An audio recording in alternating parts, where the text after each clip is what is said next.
अस्सलाम वालेकुम एवरीवन, कैसे हैं आप सब? ठीक ठाक हैं। अच्छा, क्लास 10 के फिज़िक्स के बारे में हम पॉइंट डिस्कस करें। अच्छा बताएं, क्या पूछना चाह रहे हैं आप? Short question. काफ़ी बच्चे इस बारे में कंफ्यूज हैं कि क्लास 10 के फिज़िक्स के शॉर्ट क्वेश्चन हम क्या करें। अगर आप लोगों ने लेने हैं फुल मार्क्स, तो फिर आप लोग हर चैप्टर के अंदर एक ब्लू कलर का, येलो कलर, ब्लू कलर का लिखा, वो ये नहीं, साइड वाला, वो साइड वाला दिखाओ। हम ये बुक दिखाओ। हाँ, ये दिखाता हूँ मैं आपको। ये चीज़ ये नज़र आ रहा है पेज नंबर 5। पेज नंबर 5 पे आपको नज़र आ रहा है check your understanding, tell whether or not these motions are example of this simple harmony motion. नज़र आया? अब ये किसकी डेफिनेशन, यहाँ पे सिंपल हार्मनी मोशन का वर्ड आया, इसके नीचे लाइन लगा दो। यानी कौन सी डेफिनेशन याद करो? सिंपल हार्मनी मोशन की डेफिनेशन याद करो। उसके अलावा ऊपर देखिए आप, ऊपर क्या है? The period of a pendulum is independent of its mass and amplitude. Period of a pendulum की डेफिनेशन याद करो। यहाँ जो डेफिनेशन लिखी हुई है, जो डेफिनेशन के नाम लिखे गए हैं, कौन सी डेफिनेशन क्या लिखे गए हैं? नाम। उन्हें अगर आप लोग कर लेंगे तो इजीली आपके पूरे नंबर आ सकते हैं। अगर आप टॉपर बनना चाहते हैं, ज़्यादा नंबर लेना चाहते हैं, समझ आ रही है? यानी जो ब्लू कलर के दिए हुए हैं, समझ आ रही है बेटा? ब्लू कलर के दिए हुए हैं, उसमें देखना है। जैसे कि मैं आपको थोड़ा समझा दूँ, ब्लू वाला याद नहीं करना, समझ आ रही है गुड़िया?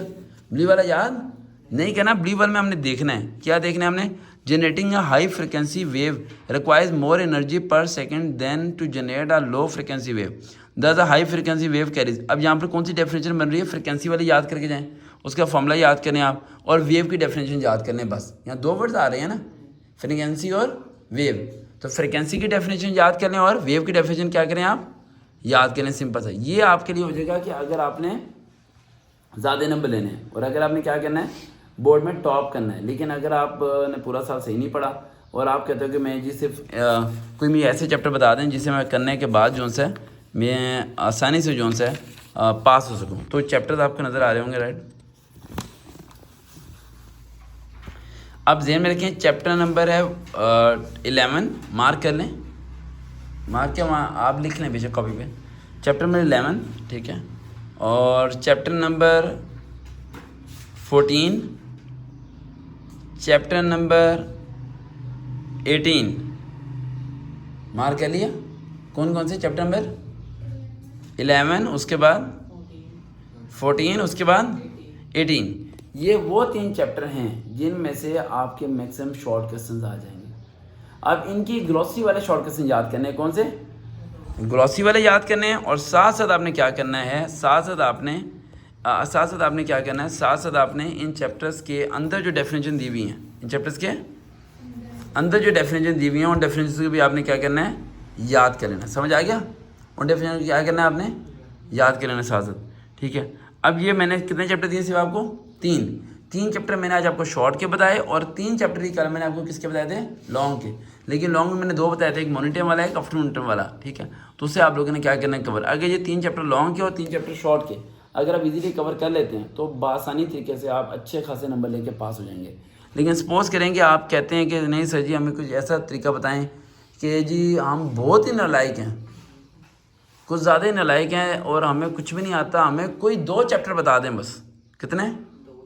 तो चैप्टर नंबर है आपका बेसिक इलेक्ट्रॉनिक, चैप्टर नंबर 16, और चैप्टर नंबर है आपका 13।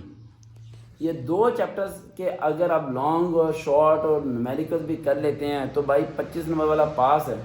तो 25 नंबर आने हैं आपके। समझ आ रही है? कितने नंबर आने हैं? 25 नंबर आने हैं, उससे ज़्यादा नंबर आपके नहीं आने, ठीक है। तो ये हो जाएगा आपका। उसके अलावा जो उनसे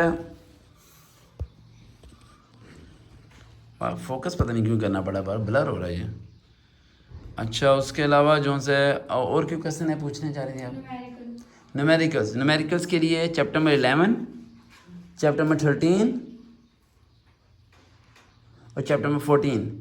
11, 13 और 14 ये आप लोग कर लें, आपके न्यूमेरिकल सारे सॉल्व हो जाएंगे। ऐसे में रखना, न्यूमेरिकल्स वो जो से देगा, ठीक है, वो जो लॉन्ग क्वेश्चन देगा वही क्या देगा? न्यूमेरिकल। एक बात जो मैं कल बताना चाह रहा था आपको, जो मैंने नहीं बताई आपको, अब आपको बता देता हूँ। सपोज करें आप में से कोई ऐसा बच्चा है जिसे लॉन्ग क्वेश्चन नहीं आता और उसे शॉर्ट क्वेश्चन आते हैं, तो जो शॉर्ट क्वेश्चन आपको उसने पेपर में दिए होंगे, उन्हीं शॉर्ट क्वेश्चन तो पेपर में जो शॉर्ट क्वेश्चन आपको दिए होंगे, आपको लॉन्ग नहीं, उन्हीं जो लॉन्ग क्वेश्चन देगा ना, वो लॉन्ग में उसी लॉन्ग के 3 शॉर्ट बना के उसने शॉर्ट में दिए होंगे। कितने शॉर्ट बना के दिए होंगे? 3 शॉर्ट्स बना के उसने कहाँ दिए होंगे? शॉर्ट में। उन्हीं 3 शॉर्ट्स के आंसर्स को आपने लेना है और लॉन्ग में आपने मर्ज करके लिख देना है, हो जाएगा। और रही बात पिक्चर की, बात करी थी गुड़िया, पिक्चर किससे बनानी है? पिक्चर आपने पेन से बनानी है, ठीक है, पेंसिल से पिक्चर नहीं बनानी, इस बात को ज़हन में रखना। और अगर मैं आपकी जगह होता तो फजर से लेकर इशा तक एक जगह बैठ के पढ़ता, जान लगाता और एक क्वेश्चन भी ना छोड़ता, एक चैप्टर भी ना छोड़ता और कोई गेस्ट पेपर बिलीव ना करता, जान लगाता और फुल एफर्ट करता। लेकिन ये चीज़ें जो मैं आपको बता रहा हूँ ये सिर्फ उन बच्चों के लिए जो ने पूरा साल स्ट्रगल नहीं की और उनका टाइम बहुत शॉर्ट है और वो चाहते हैं कि हमारी डिग्री क्लियर हो, हमारी सप्लीमेंट्री ना आए। अच्छा, कल बच्चे एसएमएस कर रहे थे कि क्या आर्ट्स वाले बच्चों को भी इसी तरह मैं बताऊँगा? यस बेटा, चाहे आर्ट्स हो या साइंस हो, मैं हर बच्चों को बताऊँगा। और इवन जो आर्ट्स वाले बच्चे हैं, मैं कल आपसे डिस्कस कर रहा था कि साइंस की पूरी बुक में से मैं सिर्फ आपको कितने सवाल बताऊँगा? 6 तो हो जाएंगे ना याद? 6 साइंस की पूरी बुक में दे दूंगा। अब अगर 6 भी याद नहीं होते तो फिर मैं कुछ नहीं कर सकता भाई, समझ आ रही है? 6 दूंगा, वो 6 आपके पक्के क्या हो जाने चाहिए? याद हो जाना चाहिए, ताकि आपके लिए बाकी क्या करना आसान हो जाए। और कोई सवाल पूछना आपने? न्यूमेरिकल सॉल्व ना हो रहा हो? अच्छा, न्यूमेरिकल अगर सॉल्व ना हो रहा हो ना, तो इस बात को ज़हन में रखना है कि आप लोगों ने कि हमेशा ध्यान में रखना कि सेंटीमीटर वाली जितनी चीज़ें भी हैं, जितनी चीज़ें मीटर वाली हैं, देखो न्यूमेरिकल से 3 रूल आते हैं। रूल नंबर 1, जितनी मीटर वाली चीज़ है उसे सेंटीमीटर में कन्वर्ट करना है। किस में करना है? सेंटीमीटर। सेंटीमीटर में कन्वर्ट करने के लिए किससे डिवाइड करते हैं? 100 से। 100 से डिवाइड कर दिया आपने, वो आपका हो जाएगा। दूसरा पॉइंट मैं आपको बताया था कि हर वो चीज़ जो टाइम में दी हुई है उसे सेकंड में कन्वर्ट करना है। किस में करना है? सेकंड। जो भी टाइम में दी हुई है उसे मल्टीप्लाई बाय 60 करना है, सेकंड में कन्वर्ट हो जाएगी। तीसरी चीज़, क्वेश्चन में जिस टॉपिक के बारे में लिखा गया उस चैप्टर के में जो फॉर्मूला उसमें यूज हो सकता है, वो फॉर्मूला को आपने पुट कर देना है। रूल नंबर 1 आपको मैंने बताया, क्या रूल नंबर 1 है कि जो भी चीज़ मीटर में होगी उसे किस में कन्वर्ट करना है? सेंटीमीटर में। रूल नंबर 2, हर टाइम को किस में करना है? सेकंड में करना है। रूल नंबर 3, उस चैप्टर के मतलब जो न्यूमेरिकल आया हुआ है वो चैप्टर में कोई एक फॉर्मूला तो आपको याद होगा ना, उसके रेलिवेंट वो फॉर्मूला पुट कर देना है, देन वैल्यू पुट करनी है और फाइंड आउट हो जाएगा। सिंपल है, न्यूमेरिकल फाइंड आउट करना कोई मुश्किल नहीं है। सपोज करें कि भाई आपको मीटर को सेंटीमीटर में करना आता है, ठीक है, और जो से उसके अलावा आपको जो सा टाइम को सेकंड में करना आता है, लेकिन फॉर्मूला आपको याद ही नहीं है, आप बहुत नालायक पांडे हो, आपको फॉर्मूला भी नहीं याद, तो क्या करोगे आप ज़हन में रखना, सेंटीमीटर वाली 2 रकमें होंगी तो दोनों को मल्टीप्लाई करोगे और टाइम को डिवाइड कर दोगे। टाइम को क्या कर दोगे? डिवाइड, तो खुद ब खुद आंसर सही आ जाएगा। ठीक है, आप तीसरा रूल ना फॉलो कर देना, इस चीज़ को करना, ठीक है। और रही बात एमसीक्यूज, हर चैप्टर के एंड पे जो है वो सारे पढ़ के जाना, ये भी एमसीक्यूज को स्किप नहीं करना, ताकि पेपर आपके बिल्कुल सही हो सके। उम्मीद है कि पेपर अच्छा होगा। अगला पेपर कौन सा है? इस्लामियात, हैं? तभी तो कुरान का ना, ठीक है। उसके लिए मैं अभी साथ वीडियो बनाता रहूँगा, ठीक है। देखते रहें स्टडी विद सरवकार भाई। अल्लाह हाफिज़।